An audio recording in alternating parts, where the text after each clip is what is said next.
Hello everyone, मैं दीक्षा। स्वागत है आपका आपके अपने यूट्यूब चैनल में। हाल ही में किसान आंदोलन चल रहा है, जिसके अंतर्गत देखा जाए तो ये आखिर चर्चा में क्यों है, इसकी प्रमुख मांगें क्या है, विरोध का क्या कारण है और पिछली समिति की क्या सिफारिश रही है, और किसान संगठनों की 13 प्रमुख मांगों के बारे में पढ़ेंगे। अब ये जो टॉपिक है ये आपका एग्ज़ाम के दृष्टिकोण से देखा जाए तो यह जीएस पेपर सेकेंड और जीएस पेपर थर्ड के अंतर्गत आपका आता है, जिसमें जीएस पेपर सेकंड के अंतर्गत आपका ये गवर्नेंस से रिलेटेड टॉपिक जो आता है उसके लिए इम्पोर्टेंट हो जाता है, और जो तीसरा आता है वह एग्रीकल्चर से रिलेटेड जो टॉपिक यानी कि इकोनॉमी का जो सेक्शन दिया गया है उसमें, तो उसके कारण ये इम्पोर्टेंट हो जाता है। तो ये आपका जीएस पेपर सेकंड में भी क्वेश्चन पूछा जाएगा, आपका जीएस पेपर थर्ड में भी पूछा जाएगा, जो मेंस के पॉइंट ऑफ व्यू से रहेगा। तो इसमें देखा जाए तो सबसे पहले देखते हैं कि आखिर ये चर्चा में क्यों है। तो चर्चा में सबसे पहले जानने के पहले ये जान लेते हैं कि इन जो आंदोलन हो रहे हैं इनका नेतृत्व किसके द्वारा किया जा रहा है।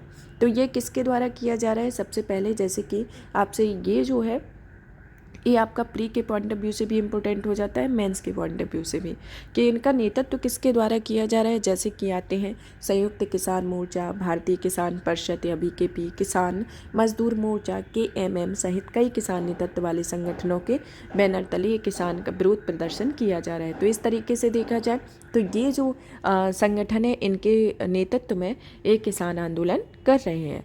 अब आता है कि हाल ही में देखा जाए तो पंजाब के किसानों का एक और समूह जो है वह पंजाब हरियाणा सीमा के पास विरोध प्रदर्शन कर रहा है। उनकी जो मांगें हैं वह जब न्यूनतम समर्थन मूल्य से संबंधित है, जो कि यूपी के किसानों के मुद्दों से अलग है।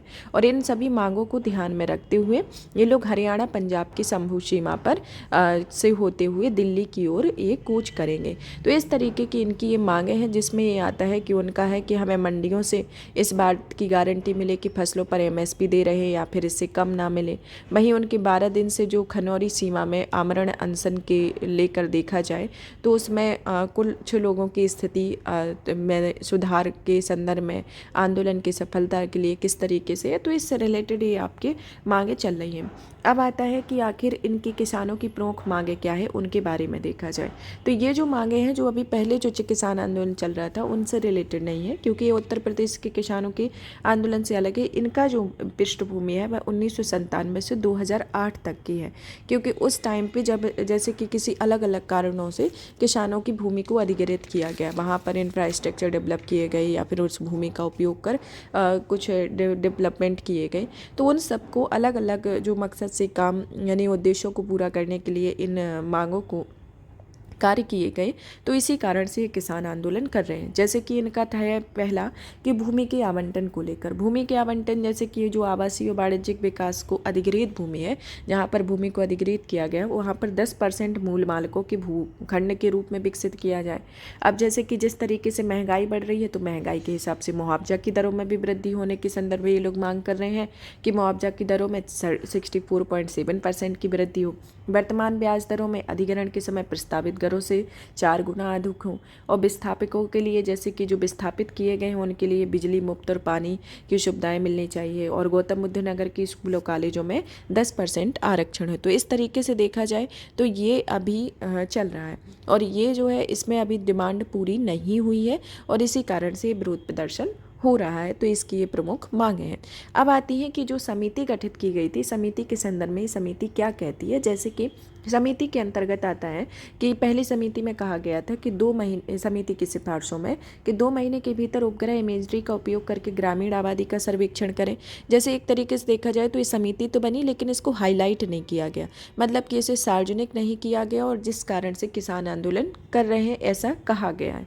इन्हें 3 महीनों की भीतर सीमाओं का सीमांकन करें, पात्र किसानों को 6 माह के भीतर भूखंड आवंटित करें, 64.7% बढ़ा हुआ मुआवजा लागू किया जाए, प्राधिकारियों, गैर सरकारी संगठनों और सामाजिक कार्यकर्ताओं के सदस्यों को शामिल कर एक क्षेत्रीय विकास समिति की स्थापना करें। तो इस तरीके से देखा जाए तो इस समिति की ये प्रमुख सिफारिशें हैं।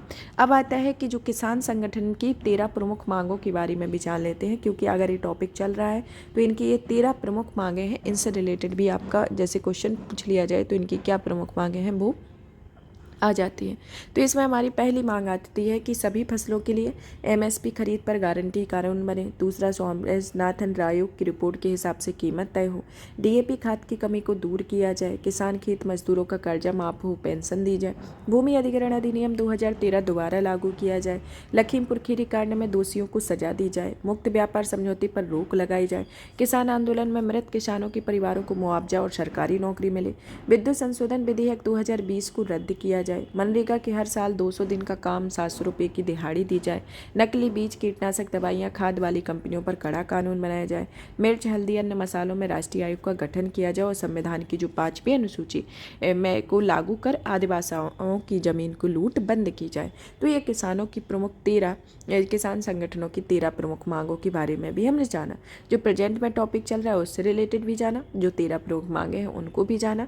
आप इस सेशन को ज़्यादा से ज़्यादा शेयर करें, वीडियो को लाइक करें, चैनल को सब्सक्राइब करें। धन्यवाद।